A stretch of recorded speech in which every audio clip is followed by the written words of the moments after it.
So you're walking through town when someone stops asking you for money to stop panda dancing becoming a thing in China by 2025, or to raise money for people affected by an allergy to adverbs, or to raise money and awareness about how pesticides are turning silkworms into donkeys made of wasps.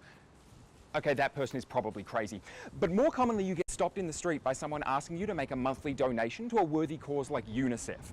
And it's happening more and more now, and people are getting more and more annoyed by it, to such an extent that the charity collectors are getting abused. Now people are even referring to those people as charity muggers, which is never good, because someone's job title should not be synonymous with the concept of theft.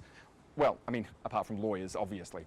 But speaking of lawyers, recently a class action was launched in the federal court suing a marketing and fundraising company called APCO, which hires a lot of charity collectors. And it contains shocking details about how charity collectors, often aged 18 to 25, often students or backpackers, are grossly underpaid and their employment conditions are absolutely awful. So what's life for a charity collector really like? Well, understandably, none of them agreed to go on camera because they would lose their job. But through off-the-record interviews and analysis of the legal documents, we put together what we think a charity collector's day looks like. So I grabbed myself a clipboard and a lanyard and hit the streets to find out what it's really like. So, having taken this job because I was motivated, hardworking, and goal-oriented, and having been told I could make as much as $250,000 in 2 to 3 years, I'm rostered on for an 8-hour shift. But I'm paid on commission, which can be as low as 20%. So if I sign someone up for $10 a month, that's $2 to me.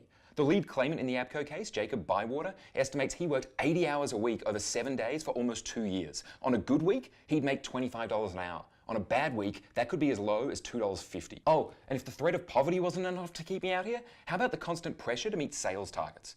That's me getting a text from my team leader reminding me my numbers were down this week. And what happens if I don't meet targets? How about slugging? If I haven't met my targets by Friday morning, I'm pressured to enter a race where I lie on my stomach, hold my legs behind my back, and wriggle to the finish line. Oh, and that's in front of all of my colleagues, obviously. Or, according to Tyrone Corbett, another claimant, I might be forced to insert a cigarette into my rectum, then light up. And by the way, this morning, when I got to the office, I was 20 seconds late. So I had to roll around on the floor pretending to be a fish while colleagues shouted salmon at me. I went to law school. Then, we listened to motivational music for 20 to 30 minutes to get us ready for the day. And if you're thinking that's fine because of all the overtime, penalty rates, and superannuation I'll get, think again, because this job comes with none of that. So $250,000? Think again. So I'm pulling the pin on this after only a day, which from the people we spoke to isn't all that unusual. These organizations churn through staff all the time and they don't really care.